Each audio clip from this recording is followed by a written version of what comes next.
we have, via a Patreon request, we do have More Parz. I have seen some of their shorts before. I wasn't quite sure what their stance on reactions were, as well as I wasn't sure if I could reasonably kind of expand things into reactions. So what I figured is we'll go ahead and we'll do kind of a triple threat kind of thing, have some fun, and then obviously all videos will be cited down below. I'm not sure how I'm going to word this to make sure that I'm citing the original uploads. I'll find some way, so you'll see that whatever happens towards the end of this. But first off, by More Parz, we have Niel the Seal. Is an absolute menace. I'm ready for this. This seal is such a menace that he routinely gets the cops called on him. Introducing our protagonist, Niel the Seal, a 600 kilo absolute unit of a southern elephant seal from my home state of Tasmania in the land down under, who is known for, above all else, being an absolute fucking menace to polite society. But despite his crimes, we all still truly love him.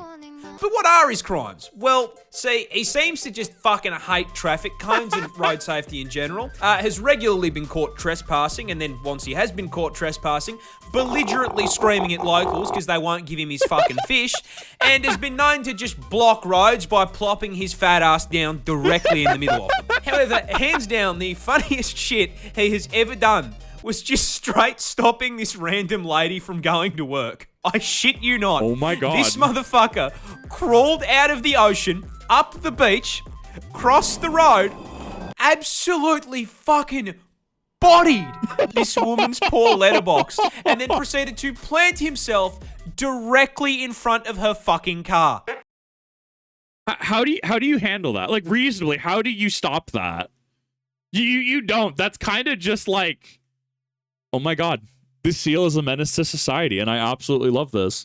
Like, can you imagine calling into work? Just like, why aren't you coming in today? Dude, this seal, like Niel, he's just blocking my car.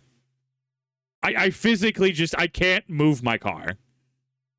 There's something about this that just...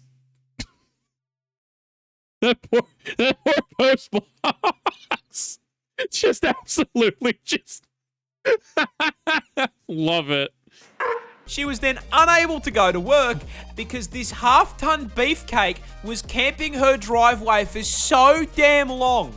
Local news had time to drive out to her house and cover the fucking story. Amazing. Now, this is a lot of menace for a single seal to cause. But the funniest part of this is, old mate isn't even fully grown. He's like 5 years old. If you think he can fuck things up now, wait until he's nearly 2 solid-ass tons of blubber and takes issue with the wall of your house. I do not think that seal damage is covered on my fucking insurance plan, dude. I mean, reasonably, what do you do about that, right? There's nothing you can reasonably do, right? It's just a fact of living in the area. Just animals are going to animal, right? I do like that he's very vocal. I do like that he is very, he's very opinionated, especially, I mean, to be fair, as somebody who lives in Idaho, and Idaho always has road work going on, I can empathize with them hating traffic cones. I 100% can empathize with that. But, man, Niel is an absolute unit, and I absolutely love the idea of that. But I also feel for people who get absolutely just terrorized by Niel. Oh my God. Forcible relocation. I mean, yeah, like the giant seal, right? And even then, it's entirely possible he just comes right back. It's oh, that was great. Oh my God. Moving into the next one, we have the world's most painful plant by More Parz. Touching this plant will put you in the hospital. I'm dying. This is the Gimpy plant, a piece of foliage native to the land down under. And surprising no one, not only is the thing venomous, it is in fact the most painful plant on the planet. Because I wonder if you tried, so I think it's illegal, in Idaho at least, to grow noxious weeds. Like if you had like hemlock or something, right? Like you can't just grow that. Like that's illegal, right?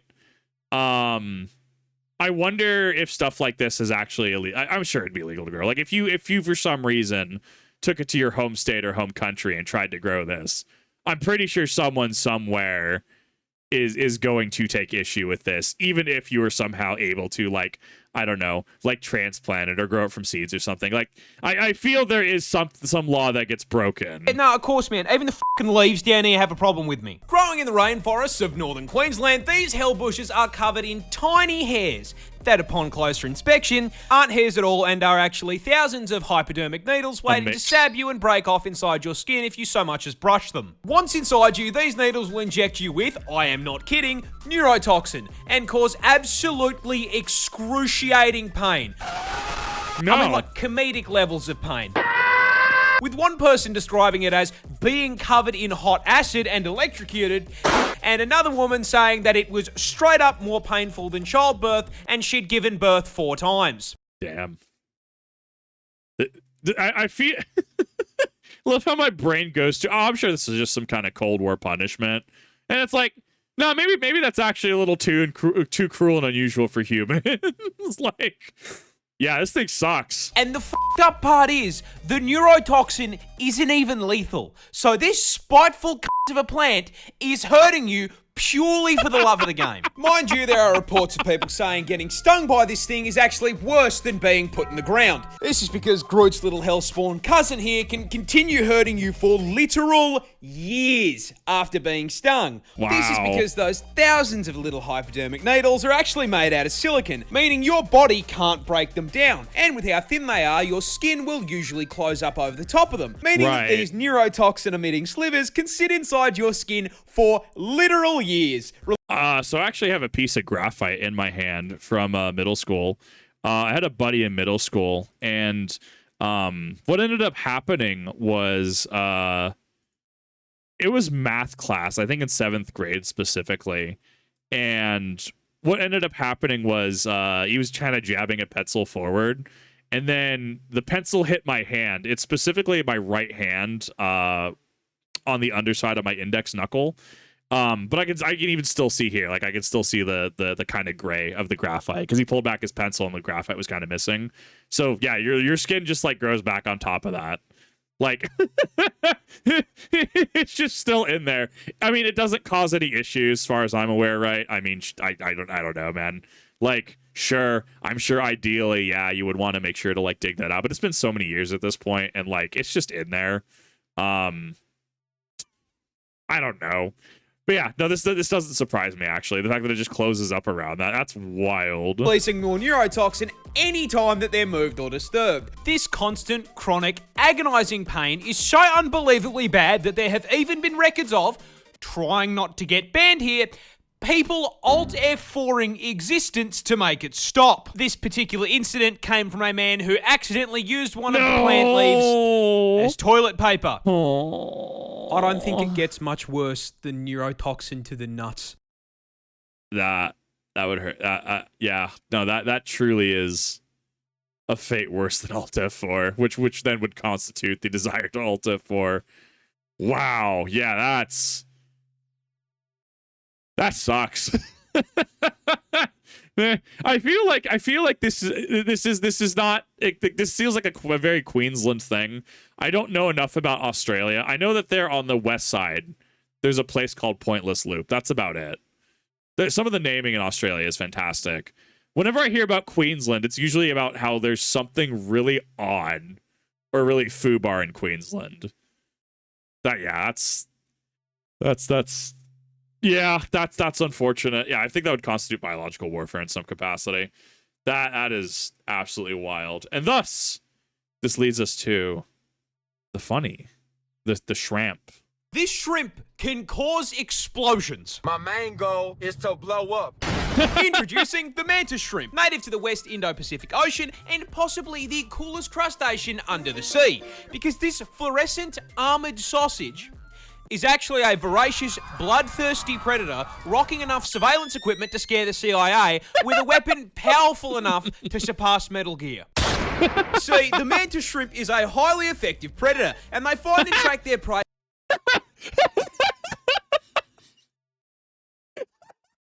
You know, I was actually thinking this week, like, man, seems like Dr. Disrespect, nobody talks about him anymore. I don't know if it's the whole like apathy is apathy is the conclusion, or like I don't know what ended up happening with him. I don't really care.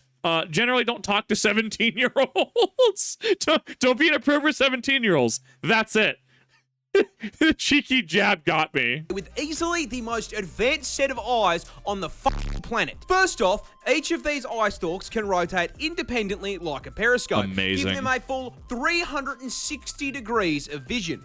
However, more importantly, they can see colors we can't.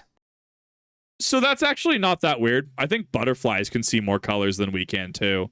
Like, it's actually really cool to understand that what we see isn't exactly the full picture. You see, the mantis shrimp's eyes contain a full 15 photoreceptor cones compared to our 3. Which is a fancy way of saying they can see in 16K HDR with ray tracing enabled at 500 render distance. Oh my God. Now, not only is the visual clarity unmatched, they can also see into the infrared and ultraviolet light spectrums. Damn. And despite all of this, they still can't find who asked. What they can, however, find is their next meal. The mantis shrimp subsists on a diet of fish, worms, squidward, and, most importantly, Mr. Crabs. Amazing. Now, crabs famously exist inside of a defensive shell. So, how does this polite little gentleman break into the shell? I love his little legs. I love it. It's so cool. These things, I actually really love crustacean stuff. I actually really have a love of giant isopods. They're so cool. they're just big, big little dudes. But yes, these things actually punch. They're great. I think they punch to the point it boils water or something. It's wild. Simple. He throws hands. That's right, weighing in at only 90 grams and 38 centimeters in length, the mantis shrimp has a punch that produces 15,000 newtons of force. That is 176 newtons per gram. So if a human was capable of that same kind of force, a right hook from someone who weighs 80 kilo would be like getting hit in the face with 6 sticks of dynamite. Now, to produce that force, its claw needs to be moving at 83 kilometers an hour, which is so fast it creates a vacuum in the water called a cavitation bubble, which then immediately collapses at such a speed it creates a miniature explosion that flashbangs the target and reaches a temperature hotter than the surface of the sun. Mr. Krabs is getting disintegrated. Money. This shrimp can This actually makes me wonder. So, I mean, you want to talk about aliens. This thing is probably one of the most alien thing other than jellyfish, right? Like, what was it? I think it was one of Tail Foundry's artists, right? If you're looking for a good alien or eldritch design, there's definitely a sea creature you've never seen or haven't heard of. It pretty well tracks, right? This thing is pretty alien in design. I kind of love it, right? Very... It makes me wonder how, if you could keep these in captivity, right? Like, we were talking about, like, giant isopods, right? But because they're at such a depth, you would have to have at least some sort of pressurized tank, right? And sure, you could probably farm them under the right conditions. But, like, I'm sure with this, especially, like, what happened, like, you can't keep it in, like, you know, a supermarket fish tank, right? Like, well, you have to make sure, obviously, like, the right, you know, it's the right dimensions. Make sure you have it, do your research as an actual, like, you know, pet owner and stuff, right? Or this actually makes me wonder how you like tank for something like this, right? Like, even if you went to, like, you know, an aquarium or something, like, if they had one of these there, how would they reinforce the glass? How would they do that? What stops them from just breaking the glass, right? And that would become a big concern, I think, right? Because if you were to have this as a pet, hypothetically, it could just punch the tank and just break the tank. Like, oh my god. It's honestly really cool to consider, though. I love, like, animal facts like this. I actually really love it's not like a super big passion of mine, but I actually really love looking at things and how they interact in the ocean and stuff. Very specifically, I think the Heidel Zone, Midnight Zone, and stuff are very cool zones that I look at. Some of the organisms down there are just like colonies of clones. They just get to, like, really insane, like, lengths and stuff. Very cool. I actually really like reacting to things like this. But thank you all for watching. I really do appreciate it. You can keep mantis shrimp as pets, but they tend to break everything, anything less than bulletproof glass, right? Which would make sense, having some sort of specialized container, which makes sense. And I'm sure having some sort of some sort of paper or something to back that up. Thank you everyone for watching. I really do appreciate this. Figured that instead of stretching a single video out, like 6 times the length, we just have a little bit of a sample here, a little bit of charcuterie board of hilarity here. I thought that this was good, honestly. Hopefully you found enjoyment. Hopefully you ended up looking at more Parz as well. And hopefully you end up enjoying it. Thank you for watching. Really do appreciate it. And I'll see you in the next one.